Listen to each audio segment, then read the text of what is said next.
qu'on surprenne un peu les gens, qu'on n'arrive pas tout de suite avec... Bien sûr, on aura les costumes, on aura tout ça et tout, mais il faut que nous, on ne prenne pas du tout ça en charge. Et pas du tout le côté genre, bon, début de spectacle, qui va venir après, en fait. Ok, on peut se reprendre ce petit bloc-là déjà, ça vous va? Alors, voilà, ça a commencé comme ça. C'était en mars, on était devant le Théâtre de la Colline, à Paris, et depuis quelques jours, des comédiens, des metteurs en scène, des régisseurs, des costumiers, des intermittents, des apprentis et des étudiants avaient décidé d'occuper les théâtres un peu partout en France pour protester contre ce que nous vivions tous comme une injustice, la fermeture prolongée des lieux de culture. Depuis plus d'1 an, on nous avait répété que notre métier, l'art, était non essentiel. Et nous répétions, cependant. Nous faisions des spectacles, pour nous, quoi, et pour personne. Nous attendions de retrouver une audience, de vous retrouver.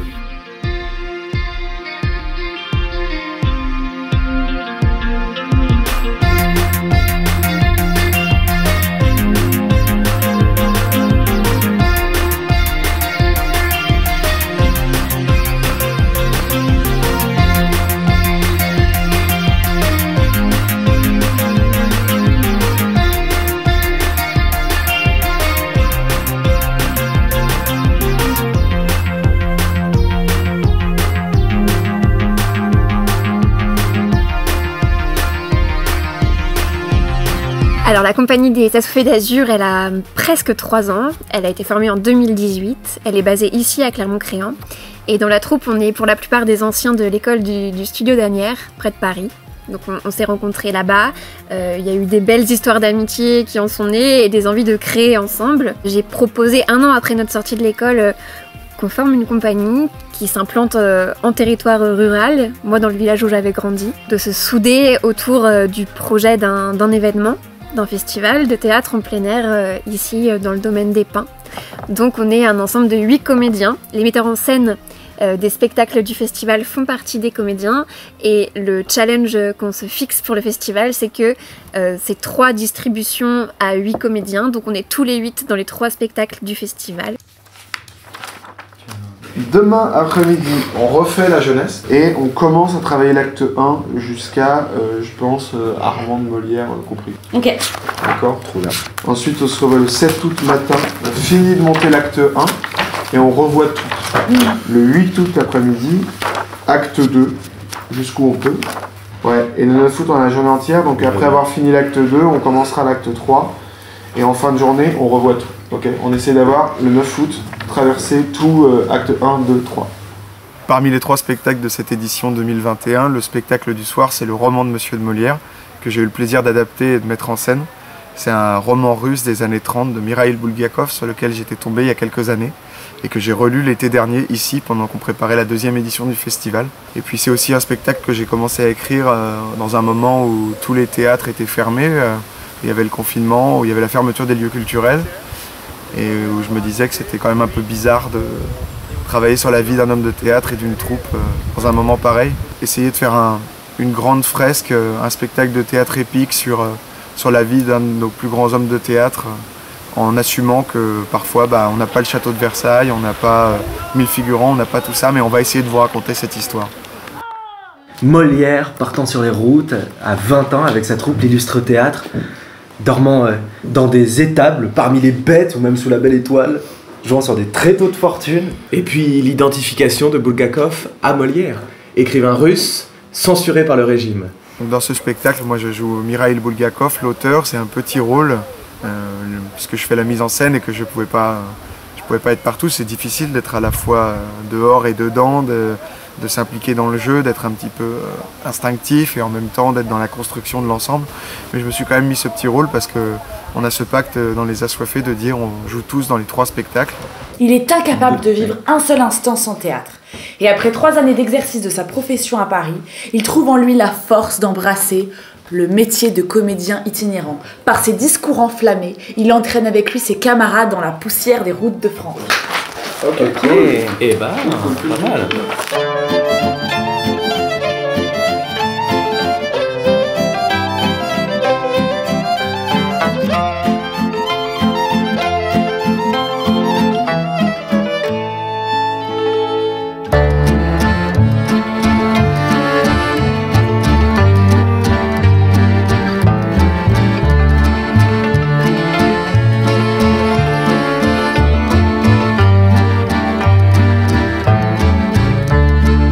a découvert les pins grâce à Camille, en fait, qui a présenté le projet du festival à l'association CCPV, Clermont-Créant Patrimoine Vivant, qui est une association clermontoise, et en fait à laquelle participaient Maurice et Françoise Schmitt, les propriétaires des lieux d'ici. À Clermont-Créant, les lieux sont pas si nombreux. Françoise et moi, presque de manière spontanée, avons dit écoutez, nous, on dispose d'un espace possible. Et notre jardin, herbe folle et digitale, avait l'habitude de recevoir des visiteurs. Nous voulions un lieu d'accueil, un lieu ouvert, tourné vers la nature. Et lorsqu'on a présenté le projet, ils ont dit qu'ils pouvaient nous accueillir pendant le temps de résidence et pendant le festival, ce qui a été pour nous vraiment une grande chance parce que ça nous permet de créer sur les lieux du festival. Et du coup, voilà, pendant un mois, en fait, nous, on vit à côté de Françoise et Maurice qui nous accueillent tous les ans très chaleureusement et avec qui on s'entend hyper bien. On ne les connaissait pas du tout. Donc on ne savait pas du tout à quoi on s'attendait. Des liens se sont créés entre la troupe et nous. Et je pense qu'on est tous ravis aujourd'hui de pouvoir perpétuer ce festival qui va avoir lieu pour la 3e fois.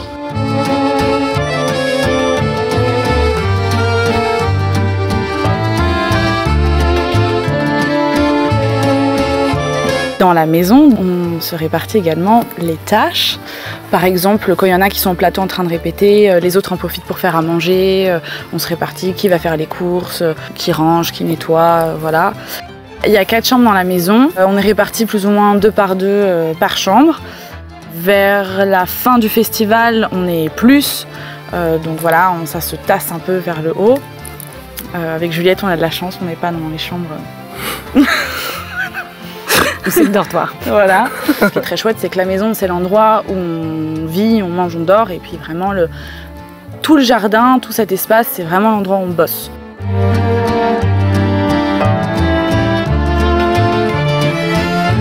On a créé 3 scènes différentes. Il y a le pré aux moutons qui est plutôt pour le moment pour les spectacles jeunesse. Il y a la cour des caves où on a fait jusqu'à maintenant les formes de cabaret. Enfin, la cour des dames qui se situe juste là, qui est l'endroit qu'on choisit pour le spectacle du soir. Par toute la ville voguent des lanternes tenues par les passants. Rond pour neuf! Je me rends pas compte. On peut essayer sur l'autre bras en doré. Vas-y. Maintenant que t'es bon pour la douche. Attends, un truc vraiment. Après, ça part à l'eau froide. Oui, mais comme ça, j'ai qu'un truc. On n'a pas mis beaucoup, on a mis pour essayer. Mais en fait, il faut beaucoup de faux sang, quoi. Il faut beaucoup plus de sang et de paillettes, quoi. Bon, tu préfères argenté. Argenté, elles Je sont... crois qu'argenté c'est mieux. claque en argenté. Ce qui est chouette, c'est qu'on a tous un peu nos spécialités, nos points forts. Par exemple, Olivier, il est vachement plus calé sur le chant. C'est lui qui dirige tous nos échauffements vocaux. C'est lui qui met en musique beaucoup de choses.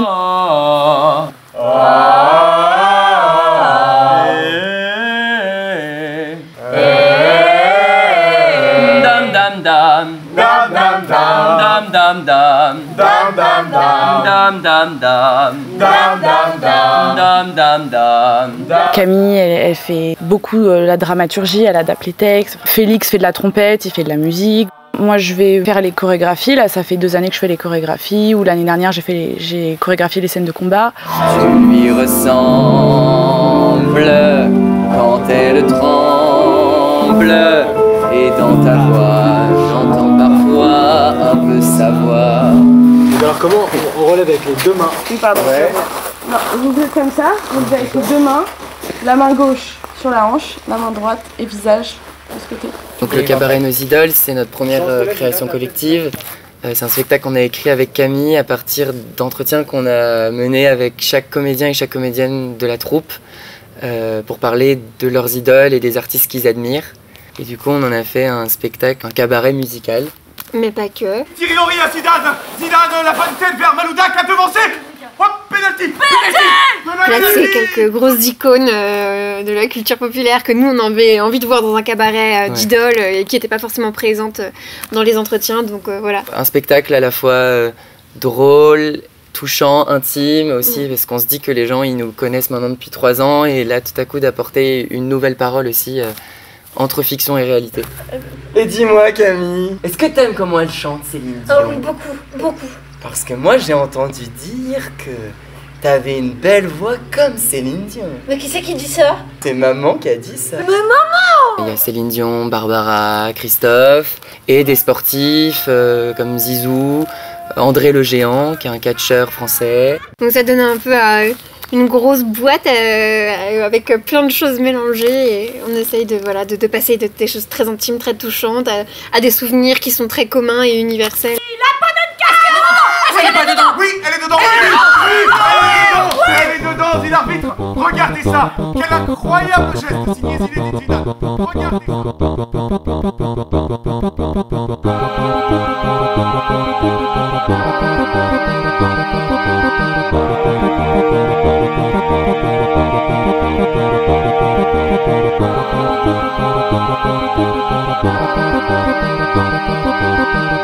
Bah voilà, je voulais vraiment commencer par les costumes et qu'on voit tout de suite, qu'on cible tout de suite s'il manquait des choses, les problèmes, s'il y a des éléments de costume avec lesquels il faudra jouer tout de suite.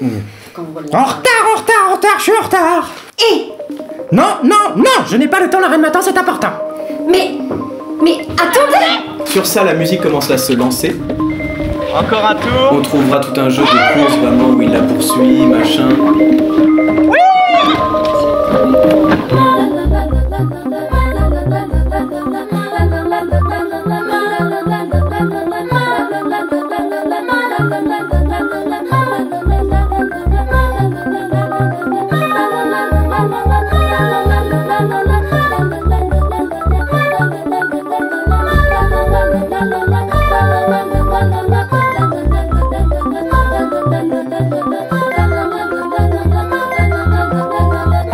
Cette année, on a décidé d'explorer un autre tube de la littérature jeunesse et donc d'adapter Alice au Pays des Merveilles de Lewis Carroll. J'ai quand même vachement épuré l'intrigue et choisi quelques situations qui me paraissaient théâtralement faisables, mais il y a tellement de trucs qui n'étaient pas faisables, enfin pas avec le temps qui nous était imparti, l'espace qui nous était imparti.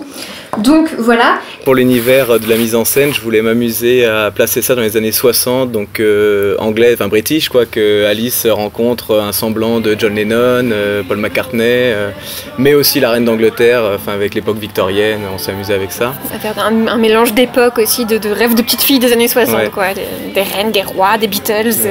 Comme Camille faisait l'adaptation, au niveau de la mise en scène, c'est que j'ai pu voir l'avancement de l'écriture, et aussi pour moi c'était cool d'utiliser un autre lieu dépeint, le pré aux moutons, où je pouvais essayer de rêver un peu d'autres entrées que les spectateurs n'ont pas encore vues, d'utiliser une porte que les gens n'ont pas vue, une trappe sous la scène. Et là, en relisant et tout, des fois, il y a des trucs où j'ai l'impression que je pourrais encore étoffer, je pourrais rajouter de la matière, je me dis parfois ça peut manquer peut-être un peu d'inquiétude, enfin de trucs comme ça, et que la reine, on en fasse vraiment un personnage d'adulte, tu vois, exécrable, et qui est vraiment une vraie confrontation adulte-enfant. J'ai dit taisez-vous, sale mioche! Je ne vous ai pas demandé votre avis! Eh ben vous l'entendrez quand même! Garde! À moi! Qu'on lui coupe la tête! Qui vous écoute? On s'en fiche de vos œuvres à vous! Vous n'êtes qu'un jeu de cartes!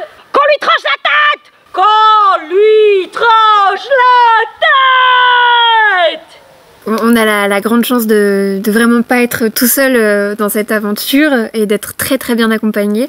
En premier lieu vraiment par l'association Clermont-Créant Patrimoine Vivant qui nous accompagne depuis les prémices vraiment du projet de festival, qui gère sur le temps du festival tout ce qui est buvette, restauration, mais aussi bien en amont la construction des scènes, la logistique, qui nous aide à acheminer le matériel. Enfin, c'est vraiment une aide incroyable. Qui participe même à la construction des décors aussi. Oui. Ce festival ne pourrait pas avoir lieu sans le soutien des collectivités. On est actuellement soutenu par la mairie de Clermont-Créant. On est en contact aussi avec la mairie de La Flèche. On a beaucoup de soutiens locaux. Et on a aussi la chance d'être accompagné par un régisseur, Clément Ménard, qui s'occupe de la création lumière des spectacles, et par une graphiste, Carole Mathieu, qui réalise de superbes affiches et de super éléments de communication visuelle.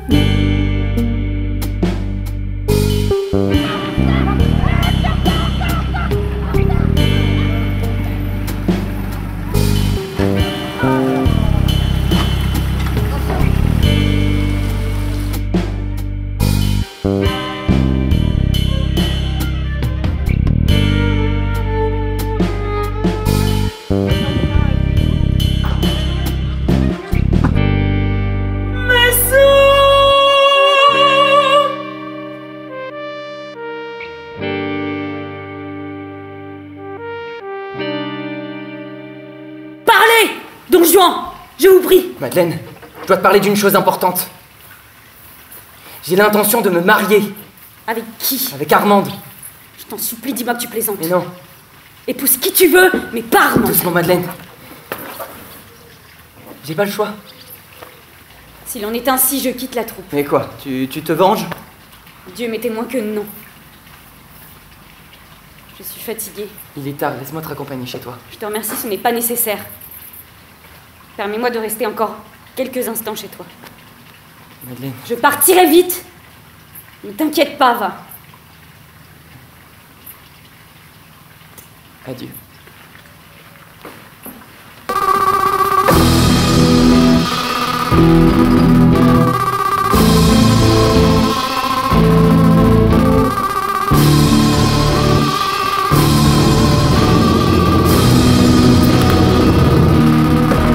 Vous les femmes, vous le charme, vos sourires nous attirent, nous les armes, vous les anges, adorables, et nous sommes nous les hommes, pauvres diables.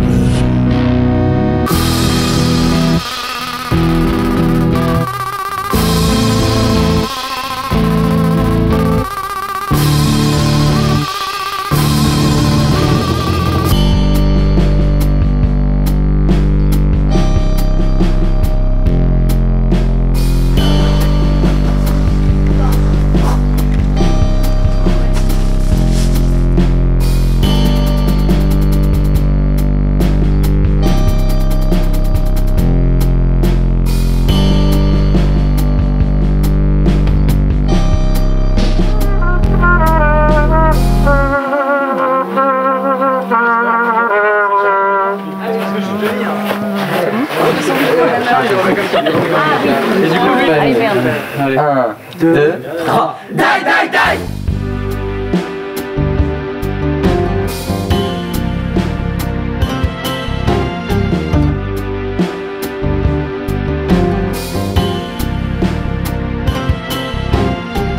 On commence par le spectacle jeunesse, donc le spectateur arrive, il voit un spectacle jeunesse.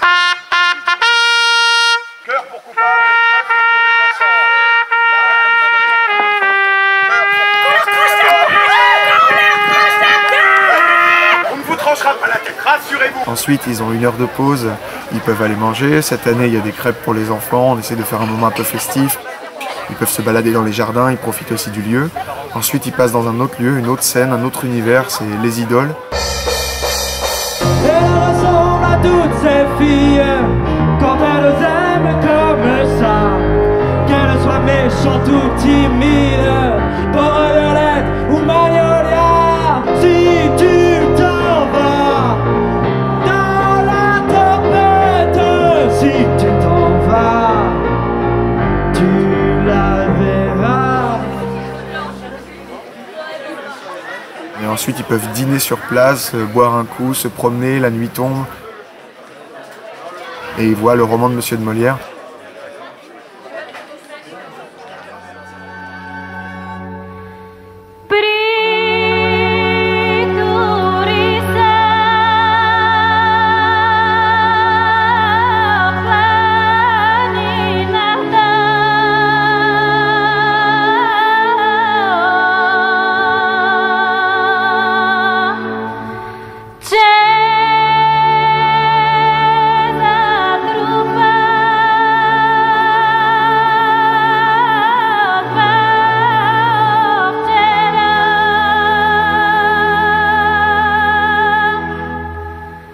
Donc ils arrivent ici à 16 h, il fait plein jour, ils sont dans un champ. Ensuite ils se retrouvent dans un autre espace et le soir dans cette grande cour pour le roman de Monsieur de Molière, quand ils ressortent, c'est la nuit, il y a les étoiles et voilà, ils ont fait une traversée avec nous, un grand moment de théâtre.